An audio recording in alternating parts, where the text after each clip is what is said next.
ప్రియమైన వారలారా, తన్ను ఆరాధించువారు అట్టివారే కావాలనని మన మధ్యకు వచ్చిన్నాడు.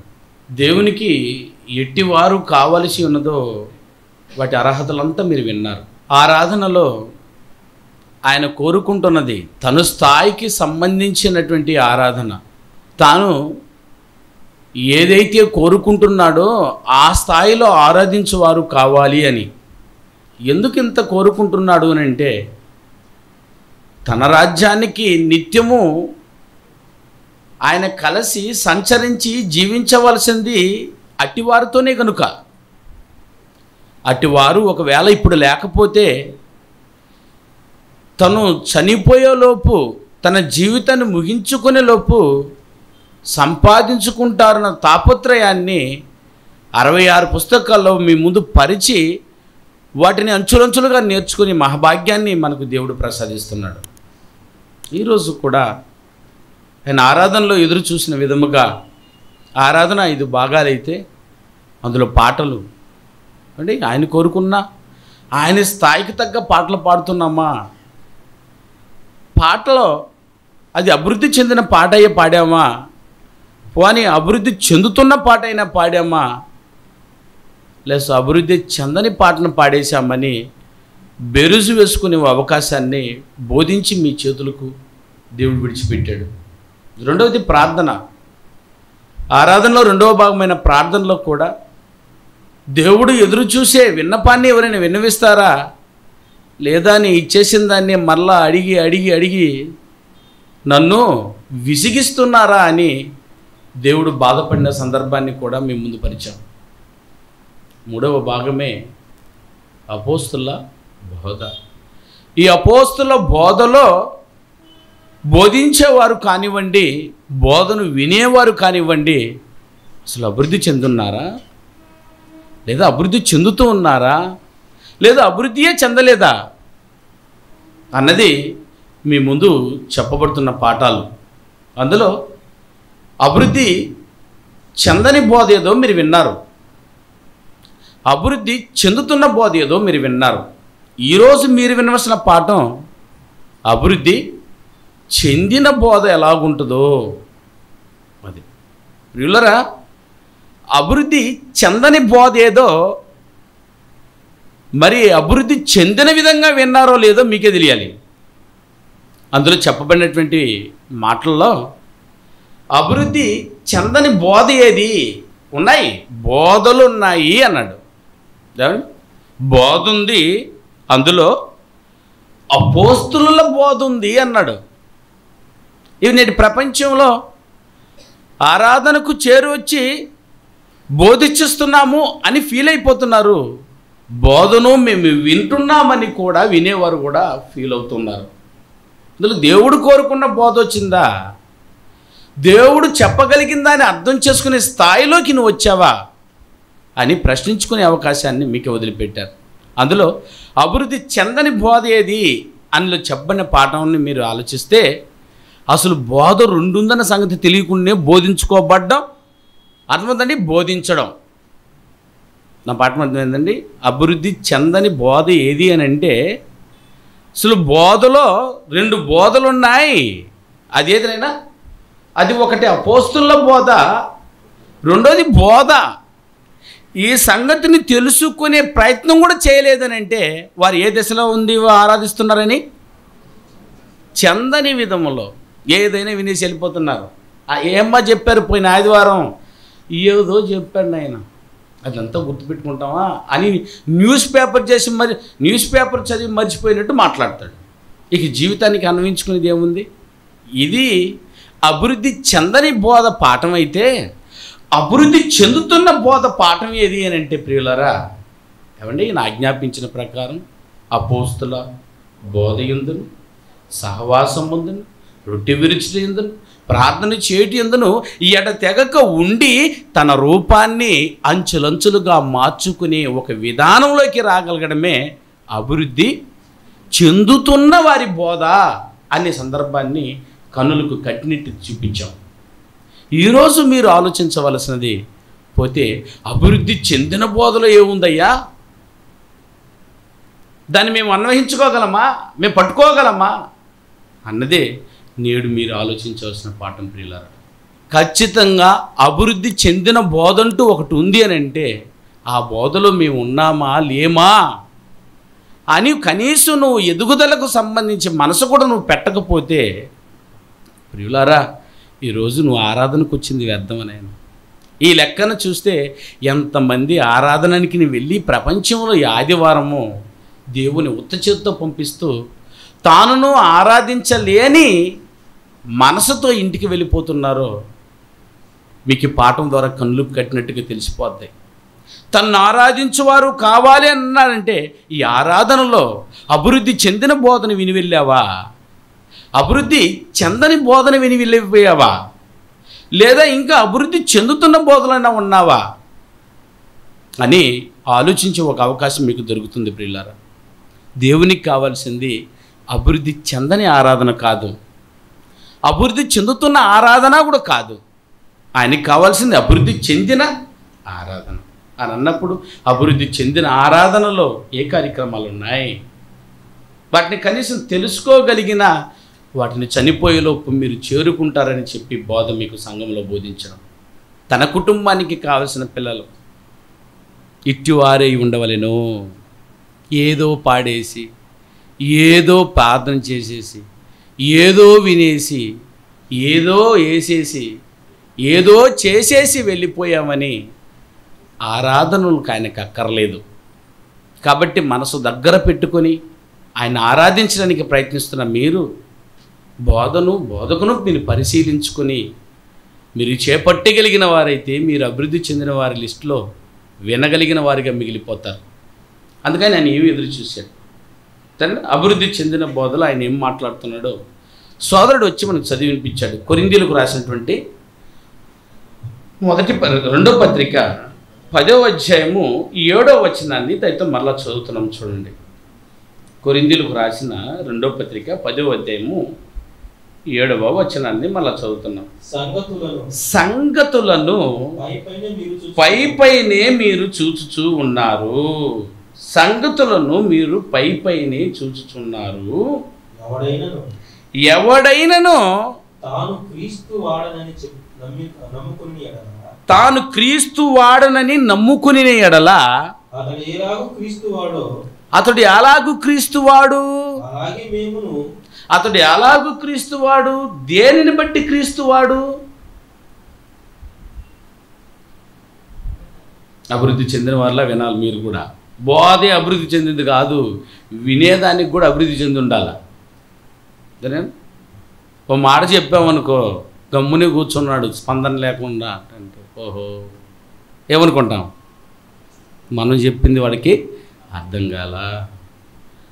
టెన్సెస్ 3 ఉన్నాయి అని అన్నాడు అనుకో. ఆ టెన్సెస్లో ఉన్నటువంటి ఏమండి గత, వర్తమాన, భవిష్యత్తుకు సంబంధించి పాస్ట్, ఫ్యూచరు, ప్రజెంట్ అన్నాడు అనుకో, ఆహా గమ్మున ఉన్నాడు అనుకో, ఓహో ఏమంటాం, అసలు వీడికి టెన్సెసే అర్థము కాలేదు. 3-4 ఇయర్స్ బైబిల్ టీచర్ని అని బెంగళూరులో సోదరుడు వచ్చాడు మన దినాన్ని. రైట్, వినాలని వచ్చారండి, మిమ్మల్ని గురించి చెప్తూ ఉన్నారు అందుకే వచ్చాను అన్నాడు. రైట్ బ్రదర్, పరిచయం చేసుకున్నాం, కూర్చోండి వినండి అని చెప్పాడు. దానికి ముందు ఆయన ఎంత ఉన్నాడో నాకు తెలిస్తే చెప్పే విధానం మార్పు కలిగి ఉందని ప్రార్థన మొదట ఆయనకి ఇవ్వండి అన్నాను, నడిపించే సోదరుడికి ఇచ్చాడు. నేరుగా వచ్చి మైక్ పట్టుకుని 3-4 ఇయర్స్ హీబ్రూ, గ్రీకు చక్కగా టీచ్ చేసి మాట్లాడగలిగిన వ్యక్తతను, ప్రేమ కలిగిన యేసుని ఆయన అన్నాడు. ఇక దున్నేశానండి వాడిని. ఒక మొక్కే నాకు దొరికింది, అర్థమైపోయింది ఒకటి బట్టి చూడంగానే. ప్రార్థనలోనే నీ క్రమమే లేదంటే నీ హీబ్రూ, గ్రీకు 5 సంవత్సరాల ట్రైనింగ్ అర్థమైందా ప్రియులారా? చెప్పనైనా ఇది అభివృద్ధి చెందిన బోధన కాదా? అటు తూంచి పరేశాం ఒక్క మొక్కలో అని అన్నప్పుడు మీరు వింటున్న మీరు ఎంత జాగ్రత్తగా ఉండాలి. మరి అభివృద్ధి చెందిన బోధ వినాలని వచ్చిన మీరు అభివృద్ధి చెందిన బోధ చెప్తున్నప్పుడు మీరు రిసీవ్ చేసుకోగలుగుతున్నారా, లేకపోతే అది చెత్త కుప్పలోకి వెళ్ళిపోతుందా? చెప్పు చెప్పు అంటుంటే నేనేమి చెప్పుకుంటూ వెళ్ళిపోతే దాని లాభం ఏముందనైనా? నేను చెప్పగలిగేది కొన్ని చెవులు విని వారి కనురెప్పలు ఎగురుతున్నాయంటే ఇక్కడ నాకు అర్థమైపోద్ది, ఎస్, కనురెప్ప కూడా కనిపించకుండా మూసుకొని కూర్చున్న వాడికి అర్థం కాదనేది కూడా నాకు తెలుసు. అందుకని 3 ఫ్లోర్లో ఉన్న వాళ్ళు కూడా నేను చెప్పే పాఠాన్ని నా స్థాయిలో వినగలిగిన వారిగా మిమ్మల్ని చేసుకున్నాను. అంతే తప్ప ప్రియులరా, మీరు చెప్పబడుతున్నప్పుడు అసలు ఏం చెప్తున్నాడయ్యా అన్న సంగతి కూడా గ్రహించుకోకుండా కూర్చొని వెళ్ళిపోయే వాళ్ళు ఉన్నాడు. అందుకని ఇక్కడ కూర్చున్న వారిలో 3 రకాల వారైతే 3 రకాల వారిని ఆకట్టుకోగలిగి మీ మనసులో చూపించే ప్రయత్నమే ఈ పాఠం. అందరికీ వేస్తున్నాం గంటే. తినగలిగిన వారికి ఏదైనా ముందు సహవాసంలో కూర్చోబెట్టి ఎట్టేస్తాను ఆయన అన్నం వడ్డిస్తున్నారు. ఎలా వేస్తున్నారు బ్రదర్స్? ఫస్ట్ పిల్లలకి వేస్తారా? ఎట్టేస్తారు? ప్లేట్ నిండా వేస్తున్నారా? మితంగా పెట్టు, 1 ముక్క 2 ముక్క పెట్టు, తిన్న తర్వాత మళ్ళీ వేద్దు. కానీ చిన్న పిల్లలకి వేసిన ఈ తట్టెత్తుకుపోయి మనవాళ్ళు తెలియకుండా పెద్దవాళ్ళకి ఇచ్చేసి వస్తారు. కింద నుంచి పైకి చూస్తాడు. ఇంత భారీ శరీరానికి ఇంత ముక్కేసి పంపించాడు. ఎవరా వేసిందాడా? అంతేనా? అందుకని వేసేవాడు రవి అక్కడ తెలుసు చూసుకుని కొంతమంది సోదరులు, ఇది చిన్నపిల్లలకి, ఇది మధ్య పిల్లలకి, ఇది పెద్దవాళ్ళకి, ఇది ముసలోళ్ళకి, 2 రౌండ్ ఎక్కువగా తినే వాళ్ళకి ఈ ప్లేట్ పంపించు అంటాడు. ఏంటండి ఇన్ని విధానం పంచడానికి? ఎస్, బోధ కూడా పంచడం, పరచడం. ఏమండి? సత్యవాక్యమును సరిగా విభజించడం అన్నప్పుడు నేను విభజిస్తున్న సరి, ఈ గంటి నాది, ఈ గంటి నాది, ఈ గంటి నాదని 3 స్థాయిలకు సంబంధించిన వారు రిసీవ్ చేసుకోగలగాలి. 3 స్థాయిలకు సంబంధించిన వారికి ప్రతిరోజు పాఠం. బాప్తీసం పొందిన వాడికి పాఠం ఉంది ఇక్కడ, బాప్తీసం పొందని వాడికి పాఠం ఉంది ఇక్కడ, బాప్తీసం పొంది అభివృద్ధి చెందుతున్న వానికి ఉంది పాఠం. అప్పుడు అందిపోతుంది. వాడి గంటి వాడికి తెలిసిపోద్ది, వాడి ప్లేట్ వాడికి వెళ్ళిపోయింది. అందుకే ఆరాధనలో అందరూ వచ్చారు కనుక, బైబిల్ తరగతి అయితే ఓకే కనుక ఆరాధనలో ఆయన కోరుకున్న వాడిగా చేయడానికే దశల వారీగా ఉన్నారు మీరు. అందుకే బోధ, అందుకే ఇది అర్థమవ్వాలి మీకు. అర్థమయ్యే రీతిలో చెప్తున్నాం. ఏమన్నాడు నాయన 17వ వచనంలో? అభివృద్ధి చెందిన వారితో మాట్లాడుతున్న బోధ ఇదని గుర్తించి అర్థం చేసుకోవడానికి ప్రయత్నించు. ఏమన్నాడు పౌలు గారు? 17వ వచనం 10వ అధ్యాయం 7వ వచనం, క్షమించండి, 10వ అధ్యాయము 7వ వచనం. సంగతులను, ఏనైనా సంగతులను పైపైనే మీరు చూచుచూ ఉన్నారు. సంగతులను పైపైనే చూచుచున్నారు అని అంటే ఏమర్థమైందని ఇందులో? సంగతులను పైపైనే చూసావని ఉంటారు. షర్టు వేసుకున్న షర్ట్ను బట్టి, మీసం కట్ చేసి పెట్టుకున్న దాన్ని బట్టి, కటింగ్ చూసుకున్న దాన్ని బట్టి, ఓహో నువ్వు పలానా వాడు వినేస్తావా అంటే దేన్ని చూసావా? పైపైనే చూసావు. పైపైనే చూసి ఒక లిస్ట్కి వచ్చేసావు. కానీ కటింగ్ మాత్రం కఠోరంగా ఉంటుంది. కానీ మనసు వెనలా ఉందనుకో, నిన్ను చూసి తప్పు అనుకున్నానే అని అనుకోకూడదు. బోధలు నువ్వు ఇప్పుడు ఏమంటున్నాడు ఇక్కడ? సంగతులను నిర్ణయానికి రామాకు. పైపైనే చూసేసి ఒక నిర్ణయానికి రామాకునైనా నష్టపోతావు నువ్వు. బైబిల్ను కూడా పైపైనే చదువుకుని వెళ్ళిపోతే నీకేం కనబడుతుంది? పైపైన చూసుకోకపోతే రాళ్ళు రెప్పలే కనబడితే బస్సులో పోతుంటే.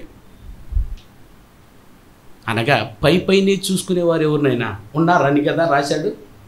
ఉన్నారట. వాళ్ళే ఎవరయ్యా? ఇక్కడ. అందుకే ఎవరు రాశారు, ఎవరికి రాశారు, మళ్ళా నేను అభివృద్ధి చెందిన వాళ్ళ లిస్టుకు పోకూడదు. నేను ఇప్పుడు కొరింథీ సంఘానికి ఎవరు రాశారు?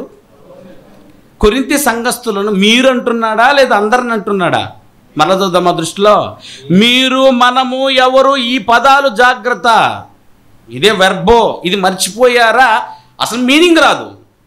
మళ్ళా చదువునైనా సంగతులను పైననే మీరు అండర్లైన్ మీరు అని గ్రంథకర్త రాశాడు. అర్థమైనా? ఎవరు గ్రంథకర్త? పౌలు గారు మీరు అని చెప్పబడుతున్నది ఎవరికి? కొరింథీ సంఘస్థులకి. కొరింథీ పట్టణంలో ఉన్న వాళ్ళకి కాదు, కొరింథీ పట్టణంలో ఉన్న సంఘానికి రాశాడు. ఈ సంఘంలో ఉన్న వారు ఎట్టున్నారు? ఎట్టయినా పైనే చూసుకునే వారిని మీరు ఏ లిస్టులో వేస్తారు? చెందారా, చెందలేదా, చెందుతున్నారా? అయినా చెందలేదా, చెందుతున్నారా, చెందారా? కొంచెం మనసు పెట్టండి. సంగతులను ఎక్కడున్నారట? అబ్బా, అలా అన్న వారందరూ అభివృద్ధి చెందుతూ ఉన్నారని నా లిస్టులో కూడా పడ్డారు. అంటే సంగతులు ఉన్నదే ఎవరికి తెలియదా? అది ఇప్పుడు సంగతులు ఉన్నాయని, అదే నా మొదటి ఫస్ట్లో చెప్పబడినటువంటి సందర్భంలో సంగతులు బాప్తీసం పొందిన వారు వినవలసిందేనైనా సువార్తను కాదు. బాప్తీసం పొందిన వారు వినవలసింది సువార్తనైనా, బాప్తీసం పొందిన వారు వినవలసినది సంగతులు. మత్తయి సువార్త 28వ అధ్యాయం 18-19 వచనాలలో దేవుడు రాయించాడు ఈ మాటను.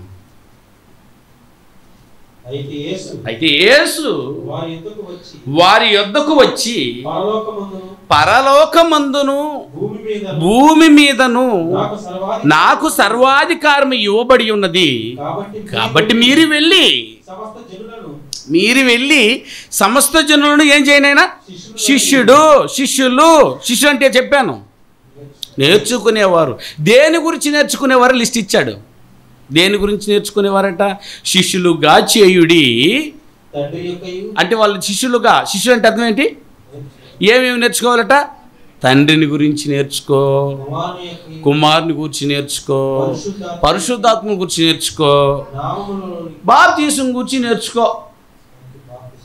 దీన్ని ఇలా నేర్చుకునే వారిని ఏమన్నారైనా శిష్యులు.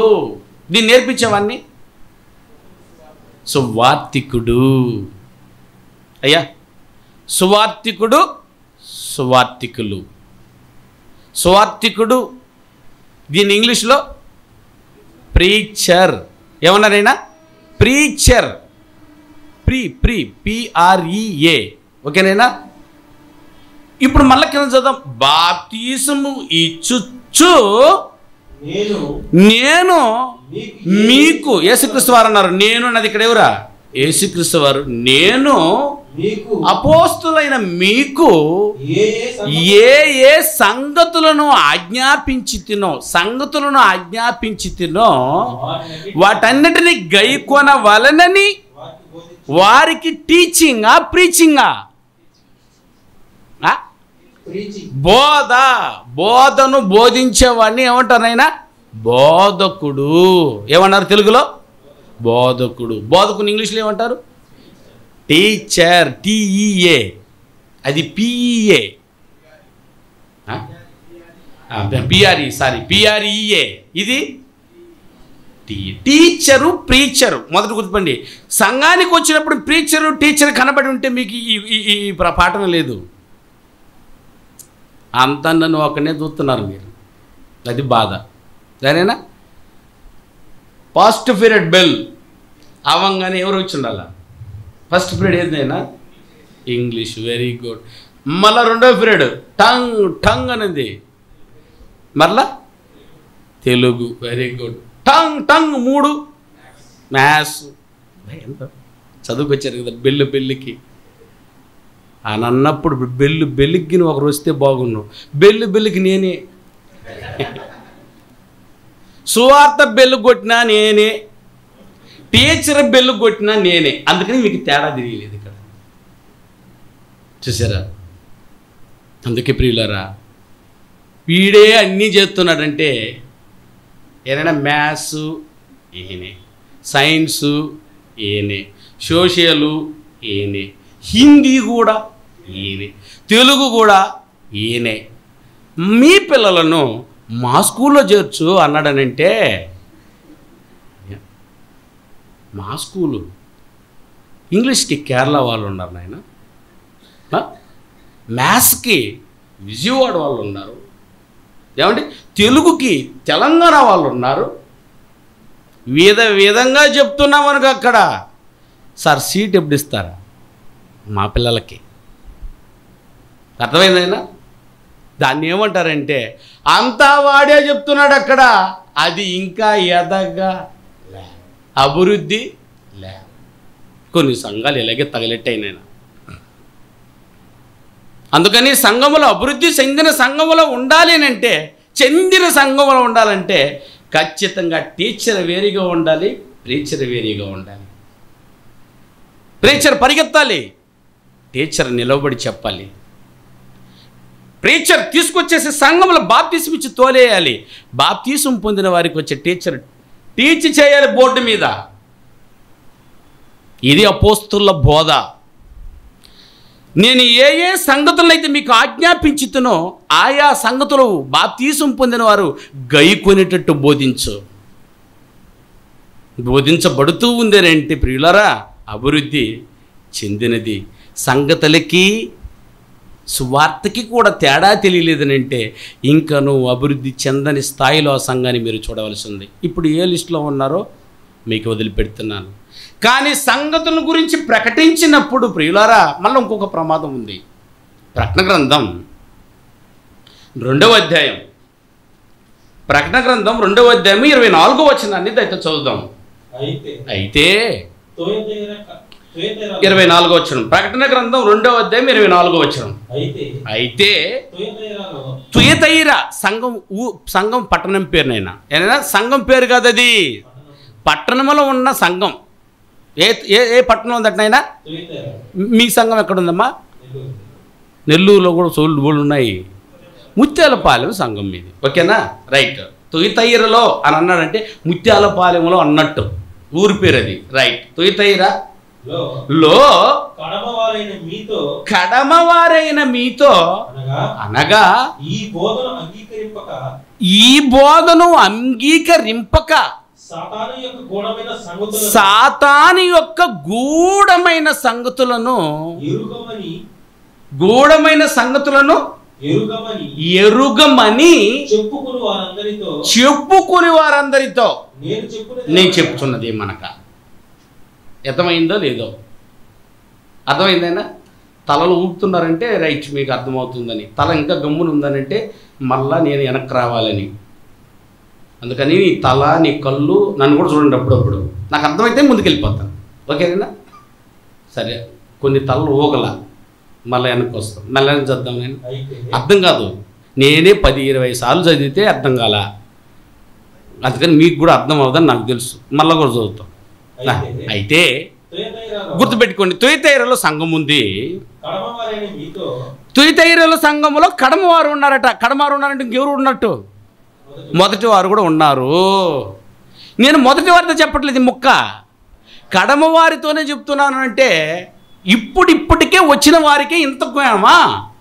Right, very good. సంఘం కావాలా? కడమవారితో మీతో అనగా ఈ బోధను అంగీకరింపక ఈ బోధను అంగీకరింపక ఏ బోధ అది తర్వాత చూద్దాం, ఓకేనా? ఈ బోధను అంగీకరింపక సాతాను యొక్క గూఢమైన సంగతులను ఎరగమని చెప్పుకునే వారందరూ కడమవారట. సాతాను యొక్క సంగతులు ఉన్నాయన్న సంగతి తెలియకుండా కూడా సంగతులు వినేసి వెళ్ళిపోతాను అనుకుంటున్నావే, నువ్వు మొదటి వాడవా కడమవాడేవా? అసలు బోధే 2 ఉందన్న సంగతి లేకుండా ఉన్నావే. నీకు ఏ పొజిషన్ ఇవ్వాలి? నేను బోధ 2 ఉందా? ఒకటి పోస్తుల బోధ, భిన్నమైన బోధ. ఇది 2 తెలియకుండా వచ్చి కూర్చున్నప్పుడు నేను ఏ లిస్టులో వేసి ఎక్కడ కూర్చోబెట్టాలా? కడమనా మొదటనా? అయ్యా, లాస్ట్లో వేయాలా మొదట్లో వేయాలా? అదేనా? అర్థమవుతుందా? తుయతైరలో కొంచెంమంది కడమవారు ఉన్నారు. వారు సాతాను యొక్క గూఢమైన సంగతులను ఎరగకున్నట్టు ఉన్నారా, ఎరిగినట్టు వారు ఉన్నారా? ఇప్పుడు గూఢమైన సంగతులు ఈ సంఘంలో ఉన్నవారు ఎరిగి ఉండాలంటారా, ఎరగకుండానే ఉండాలంటారా? ఎవరు సంగతులా? సంగతులు అంటే ఒకటే కదా సార్. సంగతులు కూడా ఒకటే సార్ అన్నామంటే అయిపోయారు మీరు. సంగతులు రెండు ఉన్నాయట. బాప్తీసం పొందిన వారు సంఘానికి వచ్చినప్పుడు టీచర్ చెప్పేది సంగతులు అయితే, మరి ఈ టీచర్ ఎవరా? అప్పుడు టీచర్లు కూడా ఇద్దరు ఉన్నారు ఇక్కడ. Very good. ఒకటే టీచర్. అరేనా, నేను ఏ ఏ సంగతులు అయితే ఆజ్ఞాపించి తినో, నేనంటే ఎవరు అక్కడ? యేసుక్రీస్తు వారు ఏ ఏ సంగతులు అయితే ఆజ్ఞాపించి తినో ఆ సంగతులు తీసుకుని బోధించేవాడు క్రీస్తు యొక్క అపోస్తలుడు. ఆయన పంపించింది అక్కడ అపోస్తలు, టీచర్. వీళ్ళెవరట? తుయితైరులో ఉన్నవాళ్ళు. అదే వాళ్ళు ఎవరట? వాళ్ళు ఎవరు వచ్చారట వాళ్ళ దగ్గరికి? సాతాను యొక్క గూఢమైన సంగతులు. ఇక్కడైనా సంగతులే, ఇంకా కూడా తగిలించాడు పక్కన. గూఢమైన కొట్టాడ్రా అన్నది ఒక మాట, చెత్తగొట్టాడ్రా అన్నది ఒక మాట. అర్థమైందైనా? రెండు ఒకటేనా? సంగతులు, గూఢమైన సంగతులు అన్నాడంటే అపోస్తుల బోధ కంటే గూఢార్థమైంది అనేది. బా, అంత గూఢార్థమైనది. ఇప్పుడు దేన్ని ఈజీగా అర్థం చేసుకోగలము, దేన్ని ఈజీగా అర్థం చేసుకోలేము? ఈ మాట పట్టి సాతాను యొక్క గూఢమైన సంగతులను త్వరితగతంగా అర్థం చేసుకోగలము. అపోస్తుల సంగతులను కష్టంగా అర్థం చేసుకుంటాము. అదే దాని తాత్పర్యం. గూఢమైందంటే ఎవరిది? నేను ఇప్పుడు గూఢమైన సంగతి ఎవరిది? సంగతులు ఎవరిది? అపోస్తులది. ఓకే, క్రీస్తు అపోస్తులకి ఇచ్చినది సంగతులట. అదే కదా మీరు చదివింది అక్కడ. సంగతులను మీరు పైపైనే చూస్తున్నారు అన్నాడు కొరింథీ సంఘానికి. మత్తయి సువార్తకి నాయన సంగతులు ఆజ్ఞాపించు అన్నాడా? గూఢమైన సంగతులు ఆజ్ఞాపించు అన్నాడా? గూఢమైన సంగతి ఎవరిది? ఎవరి డిపార్ట్మెంట్ అది? అంటే అపోస్తుల బోధనైనా ఈజీగా తెలుసుకోవచ్చు, కానీ సాతాను యొక్క గూఢమైన సంగతులను పరిశీలించడానికి మీరు కూడా అభివృద్ధి చెందిన బోధలో ఉంటేనే తెలుస్తుంది. అంటే నేను చెప్పాలంటే మీరు రిసీవ్ చేసుకోగలిగే జ్ఞానం కూడా మీ దగ్గర ఉండాలి. ప్రకటన గ్రంథాన్ని ఎక్కడ రాసి పెట్టున్నారు ఆయన? ప్రకటన గ్రంథమును ఎక్కడ రాసి పెట్టింది? గ్రంథంలో మొత్తం గ్రంథంలో ఎన్ని అధ్యాయాలమ్మా? 72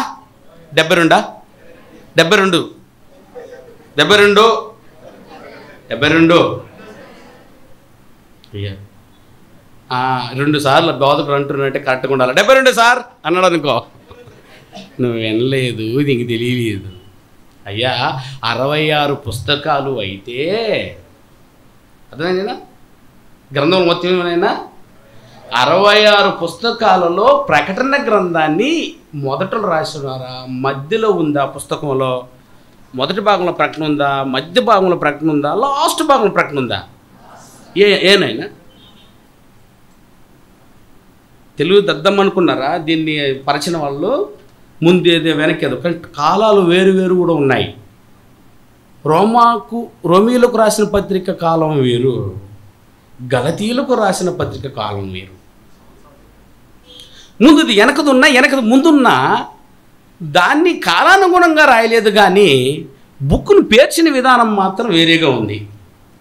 ఏది చదివితే ఏది వస్తుందో ఆజ్ఞ వెంబడి, సూత్రం వెంబడి సూత్రం. యాక్చువల్లీ పాత నిబంధనలో కూడా అరేనా మొదటి రాజులు, రెండవ రాజులు, మూడవ రాజులు, వినాలి జాగ్రత్తగా, మొదటి రాజులు, రెండవ రాజులు, మొదటి దినవృత్తాంతం, 2 దినవృత్తం ఇలాగుంది ఆయన బుక్. కానీ యాక్చువల్లీ రాసింది ఎలాగ తెలుసా? దాన్ని చదువుకుంటే ఎలా తెలుసా? మొదటి రాజులు చదవాలి, మొదటి దినవృత్తాంతం చదవాలి, రెండవ రాజులు చదవాలి, రెండవ దినవృత్తాంతం చదవాలి. కానీ ఎందుకు పేర్చాడు ఇలా? అర్థమవుతుందా నేను చెప్పింది? కొరింథీ సంఘానికి 3 పత్రికలు ఉన్నాయి. ఎన్ని పత్రికలు ఉన్నాయి? 3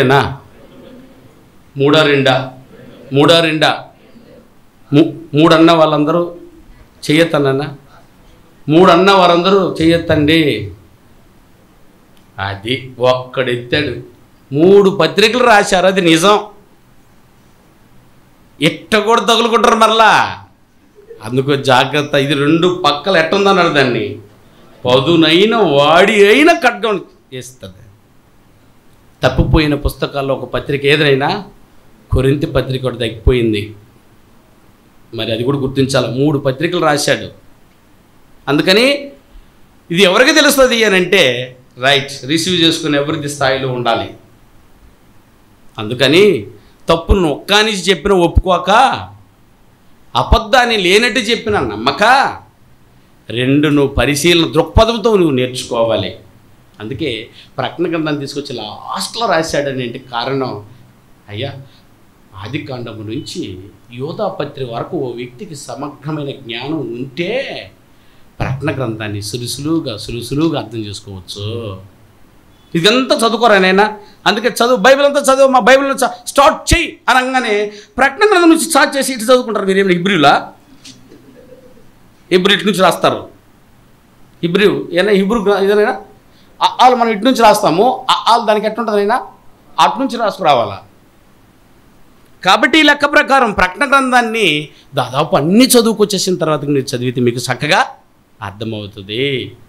ఆ లెక్క ప్రకారం ఆయన మాట్లాడి సంఘానికి చెప్పి మాట్లాడుతున్నాడు. తోయితేరా సంఘములో గూఢమైన సంగతులు అపవాదిది ఉందిరా, అపోస్తులది వివరించగలిగితే అది అర్థమైపోద్ది. కానీ గూఢమైన సంగతులు కలిగినటువంటి సాతాన్ని మాత్రం ఎత్తి చెప్పినా నీకు దూరాలంటే ఏమై ఉండాలా? గూఢమైన సంగతులు నీకు అర్థం అవ్వాలంటే నువ్వేం చేయనైనా సంగతులను పైని చూడకూడదు. అదేనా? సంగతులు పైనే చూసుకుంటే అపవాది కూర్చొని నీకు సులువుగా ఎక్కించగలడు తన దానిని. అందుకే లోతుగా ఉంది అన్నాడు. చూడండి, కొరింథీయులకు రాసిన 2వ పత్రిక 10వ అధ్యాయము 15వ వచనం చూడండి. కొరింథీయులకు రాసిన 2వ పత్రిక 10వ అధ్యాయము 15వ వచనం. మేము మేరకు మించి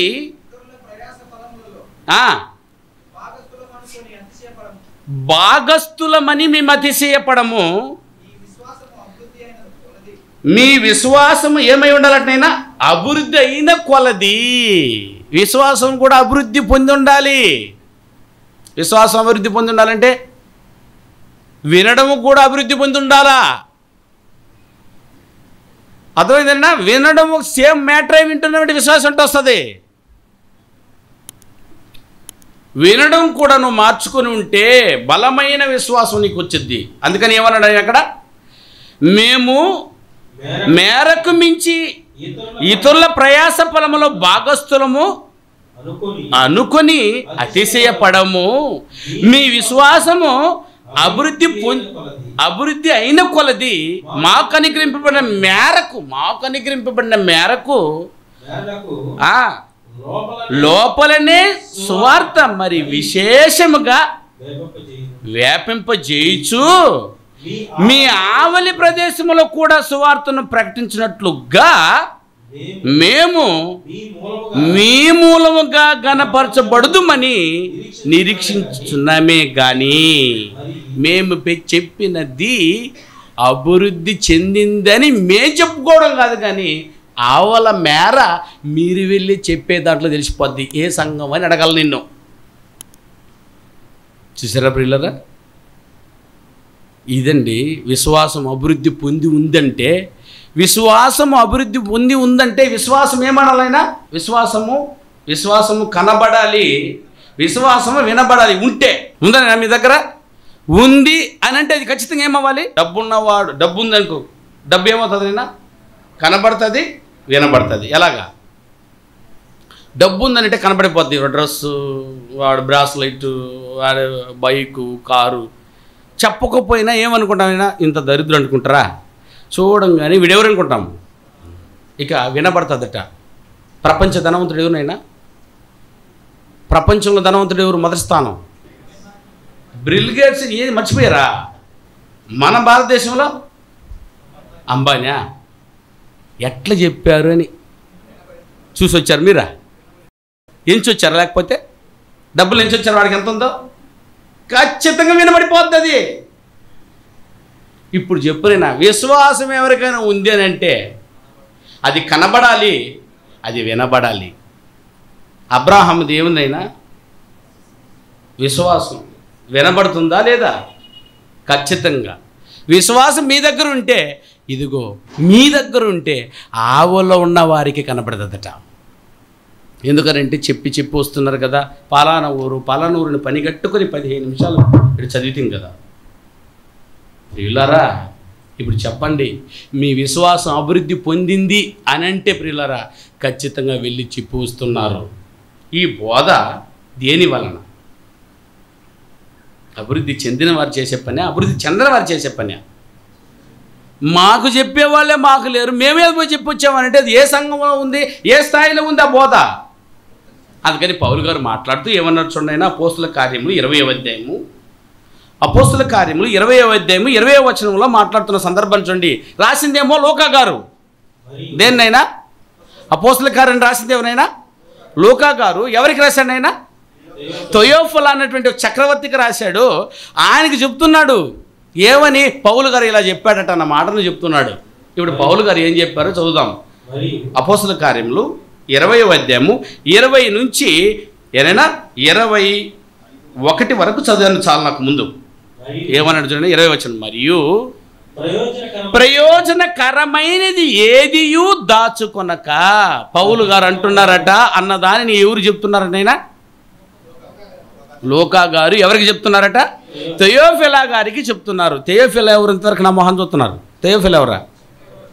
అదే ఎవరైనా చక్రవర్తి. ఎవరైనా రాసిన ఆయనకి ఏమవుతాడా? ఫ్రెండ్, స్నేహితుడికి రాసిన లెటర్ ఇది. ఓకేనైనా? ఏమని చెప్పి రాస్తున్నాడో అప్పుడు తెలిసింది. ఆయన ఏమడిగి ఉంటాడు, ఈయనేం చెప్తున్నాడు సందర్భం చూస్తే అర్థమైపోద్ది.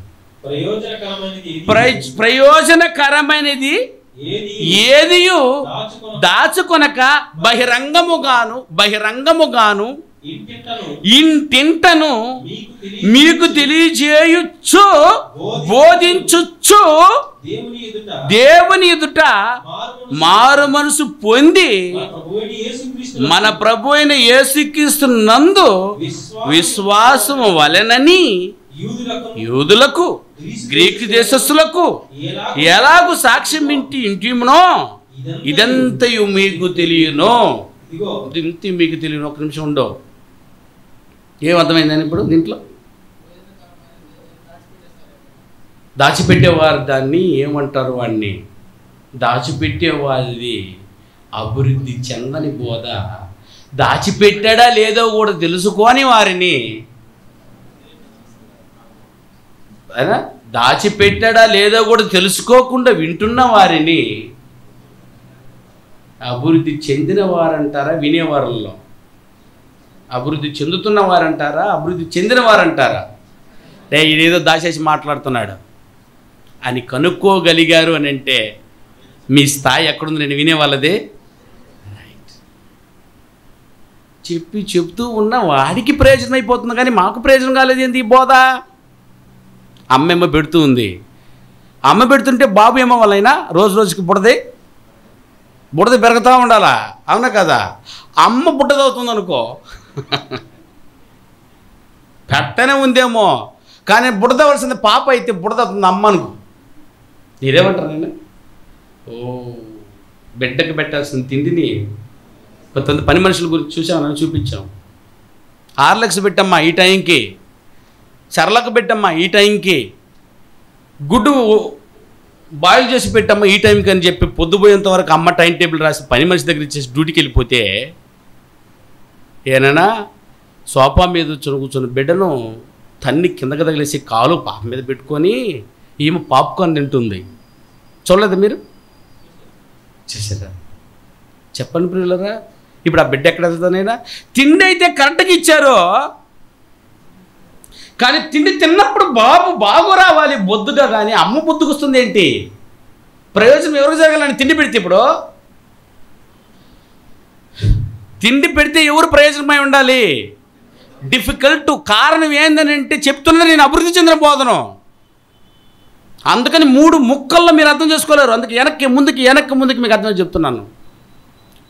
బోధించినప్పుడు ఆ బోధలో ఏముండాలైనా? తిండి పెట్టినప్పుడు తిండిలో ఏమున్నాయి మీకు? శక్తి ఉండాలి. తినేవారికి శక్తి ఉండాలన్నా, పెట్టే వాళ్ళకి శక్తి ఉండాలన్నా? అర్థమైందా? ఇప్పుడు పెడుతూ ఉన్న శక్తి ఎవరికి రాలేదు, కానీ పెట్టేవాడు లావు అయిపోతున్నాడు అని అంటే దాచి పెడుతున్నాడా లేదా? ఇది అర్థమైందా? ఇప్పుడు చదువు అర్థం. మరియు ప్రయోజనకరమైనది ఏది దాచుకొనక బహిరంగముగా ఇంటింటను మీకు తెలియజేయుచు బోధించుచు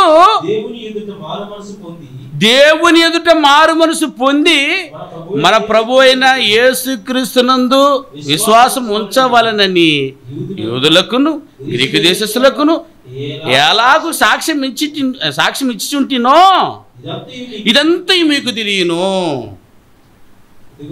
అయ్యా, ఇదే అర్థం కాకుండా ఇది వస్తున్నాను, అర్థం చేసుకోవచ్చు, ప్రయత్నించు. బోధించినప్పుడు ఖచ్చితంగా అందులో ఏముండాలి? ఆయన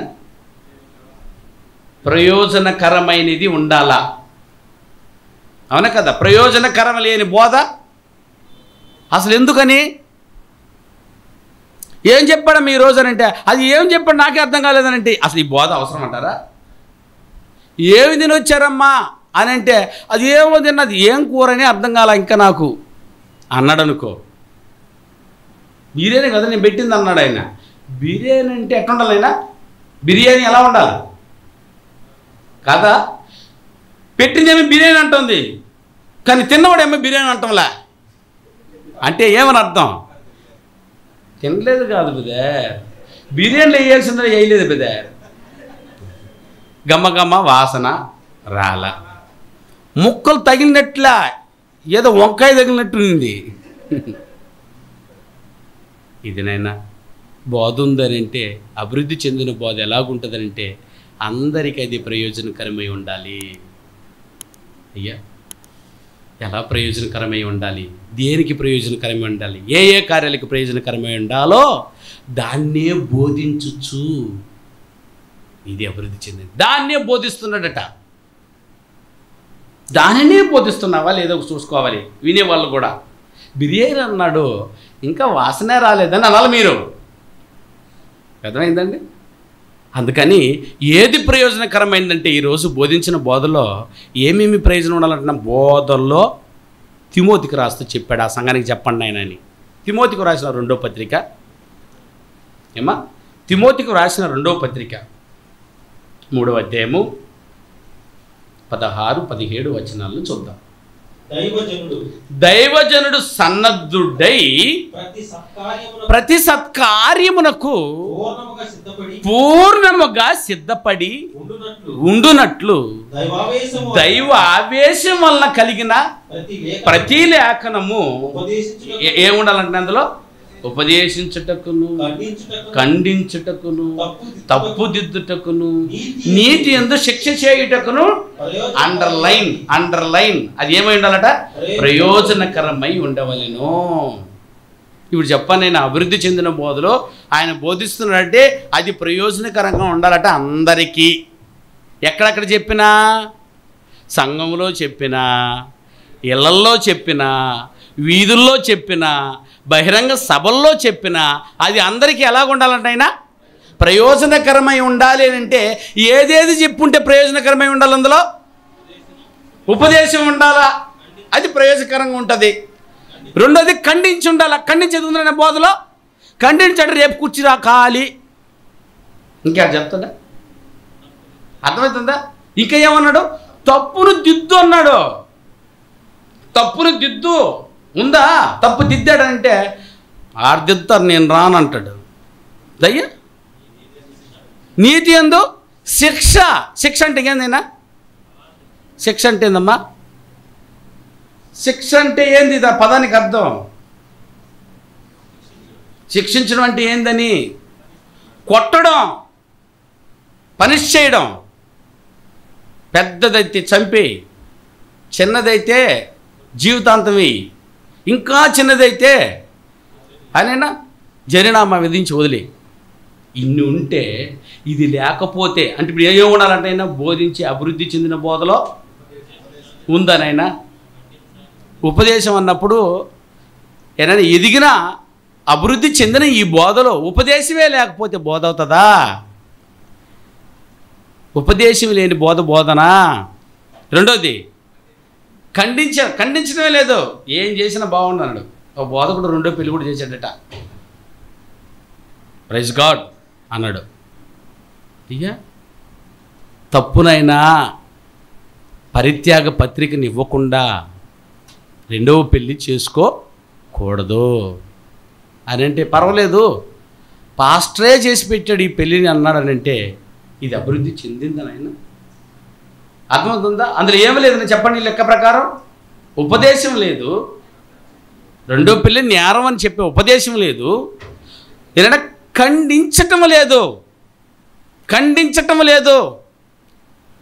ఖండిస్తే రేపు రారు. రేపు ఎందుకు రారు అని అంటే వారు ఎదగలేక కారణం వాడికి నేర్పిలా. అయ్యా, నేర్పకపోతే ఎలా ఎదుగుతాడు చెప్పు? నేర్పించు, ఆ తర్వాత ఖండించు. నేర్పించు, ఉపదేశించు, తర్వాత ఖండించు. ఉపదేశం చెప్పకుండా ఖండించు మాకు, తర్వాత అయినా ఖండించకుండా తప్పుని దిద్దు మాకు. ఎంత అది 1/1 ఉన్నటువంటి జ్ఞానం అది. ఫస్ట్ ఉపదేశించునైనా, ఉపదేశం వినకపోతే ఖండించు. ఖండించిన తర్వాత కూడా వినలేదనుకో, ఏం చేయమన్నాడు? దిద్దు, తప్పును దిద్దు. ఆ తప్పును దిద్దినా కూడా అతను మారలేదనుకో, శిక్ష విధించేసాయి అన్నాడు. సంఘములో ఈ కార్యక్రమాన్ని చెప్తే ఒకరు ఉంటారు నాయన, మీరు చర్చికి రాని వారిని, అపోస్తుల బోధన చెప్పినట్టుకి ఆరాధనకు రాని వారిని పౌలు చెప్పినట్టు బెత్తం ఎత్తుకొని ముందు గేట్ దగ్గర నిలబడి నేను 2 దెబ్బలు కొట్టి లోపల పంపించాను, చెప్పించావా లేదా అని వస్తారు నాయన. ఏ సంఘమైనా వస్తుంది నాయన? ఎవరైనా వస్తారు? ఇదేంద్ర ఇదే అంటే వారు ఏ బోధలో ఉన్నారు? నన్ను ఖండించనేకూడదు, నన్ను అడగనేకూడదు అని అనుకుంటున్నారంటే వారిని ఏ లిస్టులో దూయాలైనా? అసలు అభివృద్ధి చెందని లిస్టులో కూడా, అసలు ఇది బైబిల్లో ఉందన్న సంగతి తెలియకుండా లిస్టులో పక్కన పెట్టాలి.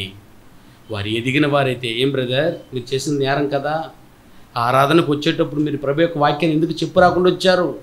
ప్రభు బలలో పాలు పొందుతున్నప్పుడు నువ్వెందుకు ప్రభు యొక్క మరణ సమాధి పునరుద్ధాన్ని చెప్పి రాకుండా వచ్చావు అని అడగవద్దా? ఇదండి అభివృద్ధి చెందిన స్థాయి. ఆయన కోరుకుంటున్నది ఇది. బోధలో ఖండన లేదు, బోధలో గద్దింపులు లేవు. మొత్తంలో ఆ వాక్యాన్ని ఎలా రాశాడంటున్నాయన పౌలు గారు, తిమోతి గారు చెప్తున్నది వేషమా, ఏదైనా దైవ ఆవేశమా, ప్రేమనైనా? ఆవేశం అంటే ఏదైనా తన కోపంతో రాశాడు, కానీ దానికి ఏమని పేరు పెట్టారు తెలుసా మన వాళ్ళ? కోపంతో రాసిన దానికి ఏమని పేరు? కొత్త నిబంధన మీద రాసినాడు ప్రేమ సందేశం అని అన్నారంటే మొత్తం ప్రేమ ఉంది. ఎక్కడ ఐ లవ్ యూ కనపడలేదు ఇందులో. ఆ ఐ లవ్ యూ ఇది. తండ్రి ప్రేమించుచున్నాడు కనుక నిన్ను గద్దించును, తప్పుదిద్దును, శిక్ష కూడా చేయను.